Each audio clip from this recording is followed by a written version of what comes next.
ഞങ്ങളെ കല്യാണം കഴിഞ്ഞിട്ട് ഇപ്പോൾ 14 വർഷമായി.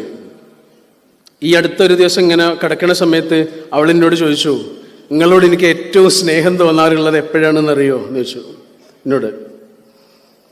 അപ്പം എനിക്കറിയുമല്ലോ, എനിക്കത് അറിയണമെന്ന് ആഗ്രഹമുണ്ട്. 14 വർഷമായി എൻ്റെ കൂടെ ജീവിക്കുന്നൊരു പെൺകുട്ടി എന്നോട് ചോദിക്കുകയാണ്, നിങ്ങളോട് എനിക്ക് ഏറ്റവും സ്നേഹം തോന്നുന്ന നിമിഷം ഏതാണെന്നറിയോ? അപ്പോൾ ഞാൻ ചോദിച്ചു, അത് ഏതാണ്, എനിക്ക് കേൾക്കണം എന്ന് പറയും. അപ്പോൾ അവരെന്നോട് പറഞ്ഞെന്താണെന്നറിയോ? അവർ ചെറിയ കുട്ടിയാകുന്നത് മുതലേ ഈ ഉറക്കത്തിൽ ഞെട്ടി ഉണരും, എന്തെങ്കിലുമൊക്കെ കണ്ടിട്ട് ഞെട്ടി ഉണരും. ഇപ്പോഴും ഉണ്ടത്. അങ്ങനെ ഞെട്ടി ഉണരുന്ന സമയത്ത് അവർ പറയാ, നിങ്ങൾ എൻ്റെ അടുത്ത് കിടക്കുന്നുണ്ട് എന്ന് അറിഞ്ഞാൽ ഞാൻ നിങ്ങളിങ്ങനെ കെട്ടിപ്പിടിക്കും. അങ്ങനെ കെട്ടിപ്പിടിക്കണ സമയത്ത് നിങ്ങൾ എന്നെ ഇങ്ങനെ കെട്ടിപ്പിടിച്ചിട്ട് ഇങ്ങനെ ഇങ്ങനെ തട്ടിത്തരും. ആ സമയം ഞാൻ അവൾക്ക് എന്തൊക്കെ വാങ്ങിക്കൊടുത്തിട്ടുണ്ട്, എവിടെയൊക്കെ കൊണ്ടുപോയിട്ടുണ്ട്, എന്തെല്ലാം സംഗതികൾ അവളെ സന്തോഷിപ്പിക്കാൻ വേണ്ടി ചെയ്തിട്ടുണ്ട്. എടാ, അതൊക്കെ മാഞ്ഞുപോയി. ഒരേ ഒരു സാധനം മാത്രം ബാക്കിയായി, കാരുണ്യം.